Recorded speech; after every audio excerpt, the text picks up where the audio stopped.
क्या आप जानते हैं कि दुनिया के सिर्फ 10 देशों के पास ही परमाणु हथियार हैं? और अब जब ईरान इस लिस्ट में शामिल होने की कोशिश कर रहा है, तो इजराइल क्यों पूरी ताकत से उसे रोकने में जुटा है? दरअसल 13 जून की सुबह इजराइल ने ईरान पर एक बेहद सटीक हमला किया, जिसमें उसके 6 टॉप जनरल्स और कम से कम 5 न्यूक्लियर वैज्ञानिक मारे गए। इसके साथ ही ईरान की सबसे बड़ी नातांज न्यूक्लियर लैब भी बुरी तरह प्रभावित हुई।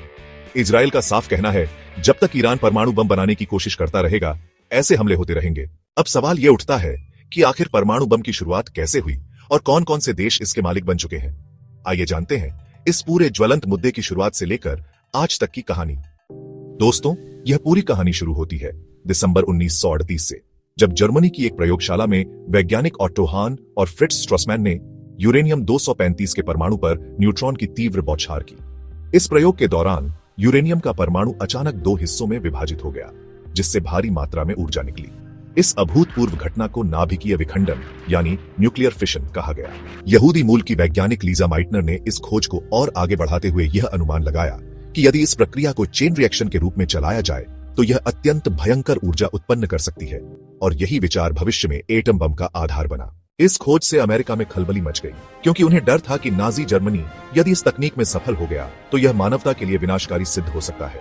इसी आशंका से प्रेरित होकर अमेरिका ने जून 1942 में मैनहट्टन प्रोजेक्ट की शुरुआत की, जो न्यूयॉर्क के मैनहट्टन में एक ऊंची इमारत की 18वीं मंजिल पर एक बेहद गोपनीय परियोजना के रूप में शुरू हुआ।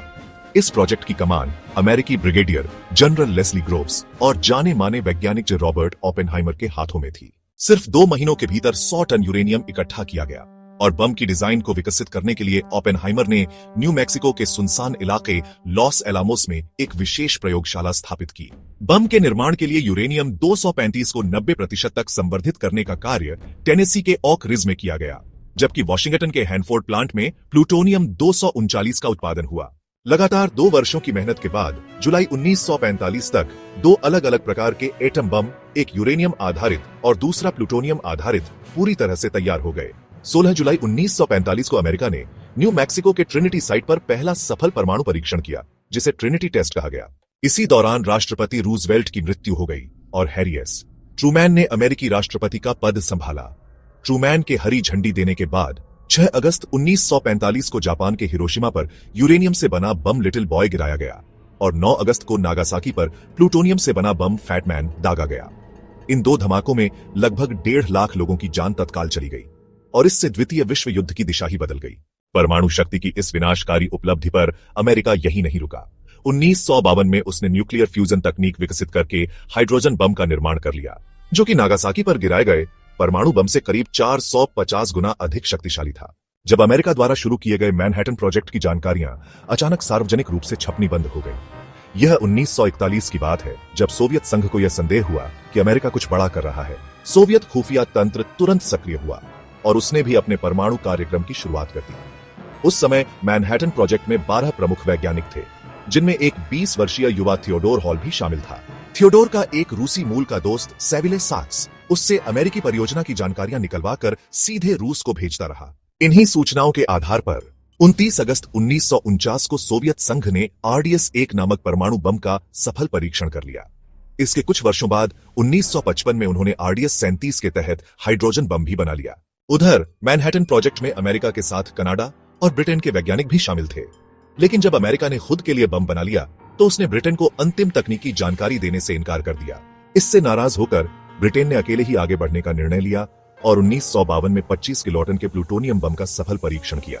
केवल 5 साल बाद 1957 में ब्रिटेन ने हाइड्रोजन बम बनाकर परमाणु शक्ति संपन्न राष्ट्रों की कतार में अपनी जगह पक्की कर ली। फ्रांस के कुछ वैज्ञानिक भी मैनहट्टन प्रोजेक्ट में शामिल थे। बाद में उन्होंने इजराइल के साथ मिलकर परमाणु तकनीक पर काम किया। परिणाम स्वरूप 13 फरवरी 1960 को फ्रांस ने अपना पहला परमाणु परीक्षण सफलतापूर्वक पूरा किया और 24 अगस्त 1968 को हाइड्रोजन बम भी बना लिया। अब बात करते हैं चीन, इजराइल और भारत की। चीन ने 1957 में सोवियत संघ की मदद से परमाणु तकनीक पर काम शुरू किया। उसके पास यूरेनियम के भंडार पहले से थे, लेकिन 1960 में जब सोवियत यूनियन ने तकनीकी सहायता बंद कर दी तो चीन ने अपने वैज्ञानिक कियान सानकियांग की अगुवाई में खुद यूरेनियम का संवर्धन शुरू किया। परिणाम स्वरूप 16 अक्टूबर 1964 को उसने अपना पहला परमाणु परीक्षण सफलतापूर्वक किया और मात्र 3 साल बाद 17 जून 1967 को चीन ने हाइड्रोजन बम भी बना लिया। इसी क्रम में छठा देश बना इजराइल, जिसने 1950 के दशक में फ्रांस की मदद से नेगेव के रेगिस्तान में एक गुप्त न्यूक्लियर रिसर्च सेंटर स्थापित किया। 1963 में अमेरिकी राष्ट्रपति जॉन एफ कैनेडी के दबाव में इजराइल ने इस सेंटर का निरीक्षण करवाया, लेकिन असली अंडरग्राउंड फैसिलिटी छिपा ली गई, जहां बम तैयार किया जा रहा था। 1967 तक इजराइल ने भी परमाणु हथियार बना लिए थे, हालांकि उसने आज तक यह आधिकारिक रूप से स्वीकार नहीं किया। 1986 में इस रहस्य से पर्दा तब उठा जब इजरायली टेक्नीशियन मोर्दखाई वानुनू ने ब्रिटिश अखबार द संडे टाइम्स को इंटरव्यू में फोटो और दस्तावेज दिखाकर बताया कि इजराइल के पास 100 से 200 परमाणु बम हैं। वानुनू ने 1976 से 1985 तक उस गुप्त रिसर्च सेंटर में काम किया था। भारत का परमाणु कार्यक्रम प्रसिद्ध वैज्ञानिक होमी जहांगीर भाभा के नेतृत्व में शुरू हुआ। 1956 में कनाडा से मिले CIRUS रिएक्टर में भारत ने प्लूटोनियम का उत्पादन शुरू किया। शुरुआत में यह प्रोग्राम ऊर्जा के उद्देश्य से था, लेकिन 1962 में चीन के साथ युद्ध में मिली हार ने भारत को सोचने पर मजबूर कर दिया। 1965 में भाभा ने ओनल इंडिया रेडियो पर कहा था कि यदि सरकार इजाजत दे तो वे 18 महीने में एटम बम बना सकते हैं। दुर्भाग्यवश 24 जनवरी 1966 को एक प्लेन हादसे में भाभा सहित सभी 111 यात्रियों की मौत हो गई। इस पर CIA पर आरोप लगे कि उसने भारत का परमाणु कार्यक्रम रोकने के लिए यह साजिश रची। इसके बाद भी भारत ने प्रयास जारी रखे और 18 मई 1974 को पहला सफल परमाणु परीक्षण किया, जिसे शांतिपूर्ण परमाणु विस्फोट कहा गया, लेकिन विश्व ने इसे सैन्य इरादों से जोड़ा और भारत की आलोचना की गई। कनाडा ने न्यूक्लियर सहयोग खत्म कर दिया और कई देशों ने भारत पर प्रतिबंध लगाए। भारत को अगला बड़ा कदम उठाने में 2 दशक लग गए। 1996 में जब वैश्विक दबाव था कि Bharat comprehensive test ban treaty यानी CTBT पर साइन करे, तब भारत ने मना कर दिया। अंततः मई 1998 में भारत ने पोखरण में 5 सफल परमाणु परीक्षण किए, जिनमें से एक हाइड्रोजन बम भी था। न्यूक्लियर क्लब का 8वां सदस्य बना साउथ अफ्रीका। 1977 में कालाहारी रेगिस्तान में वह परीक्षण की तैयारी कर रहा था, लेकिन रूसी सैटेलाइट्स ने गतिविधि देख ली और अमेरिका को जानकारी मिल गई। अंतरराष्ट्रीय दबाव के चलते काम रोकना पड़ा। हालांकि 1979 में अमेरिकी सैटेलाइट्स ने हिंद महासागर में स्थित प्रिंस एडवर्ड द्वीप के पास 2 चमकदार विस्फोट देखे, जिसे माना गया कि साउथ अफ्रीका ने इजराइल के साथ मिलकर 2 परमाणु परीक्षण किए। 1980 के दशक में साउथ अफ्रीका ने इजराइल को यूरेनियम देकर बदले में उससे तकनीक प्राप्त की और कुल 6 और परमाणु बम बना लिए। जब भारत ने 1974 में पहला न्यूक्लियर टेस्ट किया, जिसने न केवल दक्षिण एशिया बल्कि पूरी दुनिया की राजनीति को झकझोर दिया। भारत की इस उपलब्धि के तुरंत बाद पाकिस्तान के प्रधानमंत्री जुल्फिकार अली भुट्टो ने एक ऐतिहासिक बयान दिया, अगर भारत बम बनाता है तो हम घास खा लेंगे, भूखे भी रह लेंगे, लेकिन हमें भी बम बनाना होगा। यह सिर्फ राजनीतिक प्रतिक्रिया नहीं थी, बल्कि पाकिस्तान के परमाणु कार्यक्रम की नींव बन गई। 1972 से अब्दुल कादिर खान एम्स्टर्डम की एक संवेदनशील न्यूक्लियर फैसिलिटी में काम कर रहे थे और उन्होंने वहीं से परमाणु बम की तकनीक चुराई। 1975 में ISI के संपर्क में आकर वे पाकिस्तान लौटे और चोरी की गई तकनीक के आधार पर पाकिस्तान का न्यूक्लियर प्रोग्राम तेजी से आगे बढ़ा।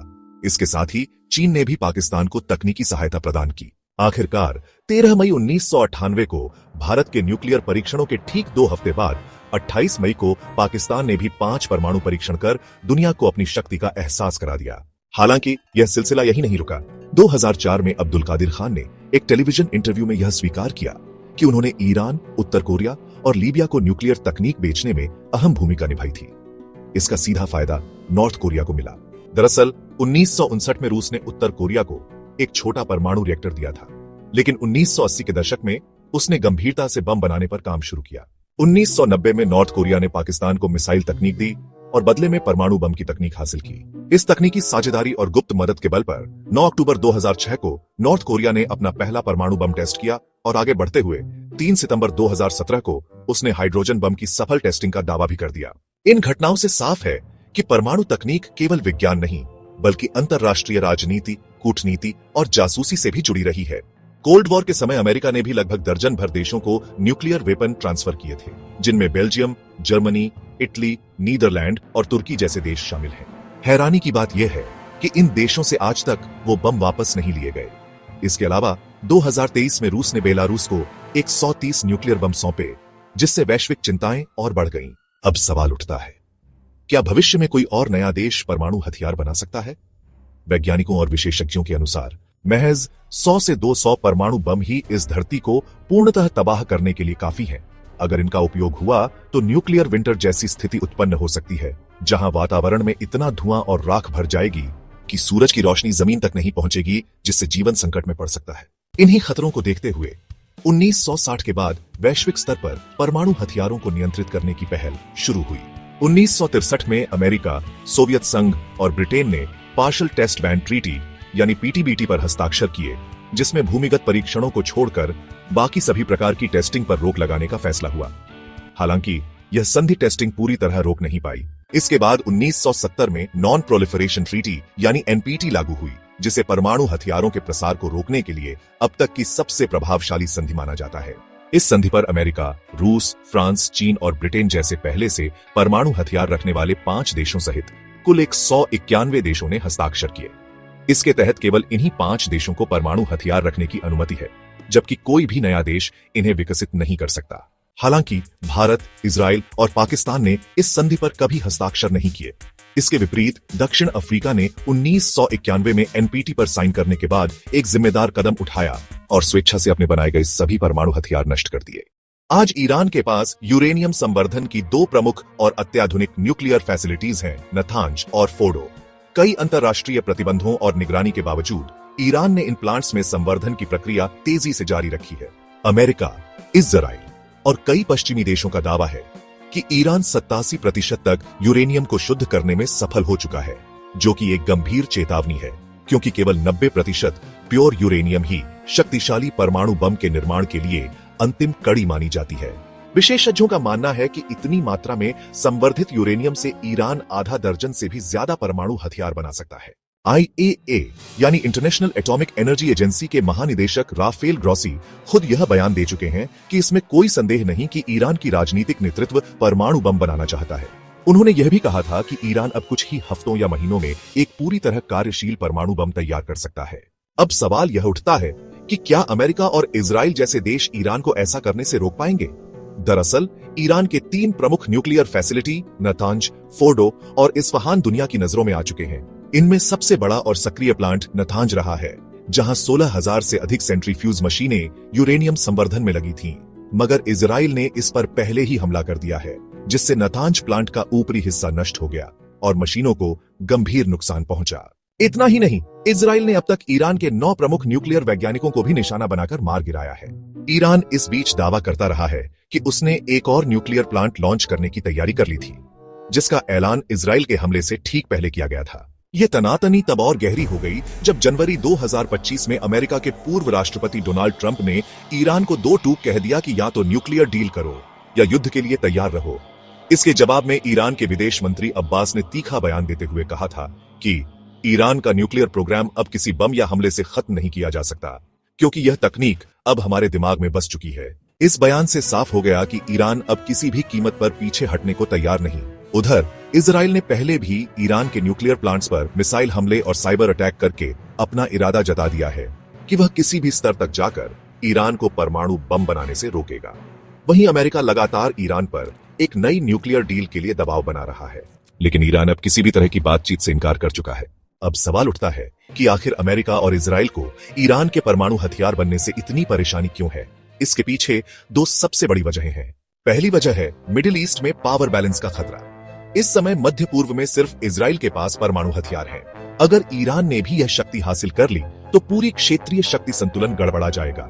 ईरान और सऊदी अरब के बीच इस्लामिक वर्ल्ड की लीडरशिप को लेकर पुराना संघर्ष रहा है। सऊदी प्रिंस मोहम्मद बिन सलमान तो पहले ही सार्वजनिक रूप से कह चुके हैं कि अगर ईरान परमाणु हथियार बनाता है तो हम भी पीछे नहीं हटेंगे। इसका सीधा अर्थ है एक नई परमाणु होड़ की शुरुआत, जो इस क्षेत्र को बारूद के ढेर पर बैठा देगी। दूसरी वजह है अमेरिका और इजराइल के लिए सीधा खतरा। इजराइल का आरोप है कि ईरान ने उसके विनाश की कसम खाई है और यदि वह परमाणु शक्ति बनता है तो सबसे पहला निशाना इजराइल ही होगा। इसके अलावा ईरान हमास, हिजबुल्लाह और यमन के हूती विद्रोहियों को समर्थन देता रहा है, जो लगातार इजराइल और अमेरिका पर मिसाइल हमले करते रहते हैं। जरा कल्पना कीजिए कि अगर इजराइल हमास युद्ध के समय ईरान के पास न्यूक्लियर मिसाइल्स होती तो इजराइल के लिए इस जंग को लड़ना लगभग असंभव हो जाता। आखिरी और सबसे बड़ी विडंबना यह है कि ईरान ने 1968 में एनपीटी यानी नॉन प्रोलिफरेशन ट्रीटी पर साइन किया था। मतलब वह खुद इस बात से सहमत था कि वह परमाणु हथियार नहीं बनाएगा, लेकिन अब वही उसी संधि के खिलाफ जाकर बम बनाने की दिशा में बढ़ रहा है। इसी वजह से अमेरिका एक नई डील के जरिए उसे फिर से रोकने की कोशिश कर रहा है ताकि दुनिया एक और परमाणु संकट से बच सके। अब सवाल यह है कि इतने देश जब परमाणु बम बना चुके हैं तो ईरान को क्यों रोका जा रहा है? असल में परमाणु हथियार सिर्फ युद्ध का जरिया नहीं बल्कि पूरी दुनिया के संतुलन का मामला बन चुके हैं। अगर ईरान के पास बम आ जाता है तो मिडिल ईस्ट में ताकत का पूरा समीकरण बदल सकता है। इजराइल, जो पहले ही चारों ओर से घिरा हुआ है, उसे अपने अस्तित्व पर खतरा महसूस होता है और यही कारण है कि वह ईरान को हर कीमत पर रोकना चाहता है। तो सवाल यही है, क्या ईरान रुक जाएगा?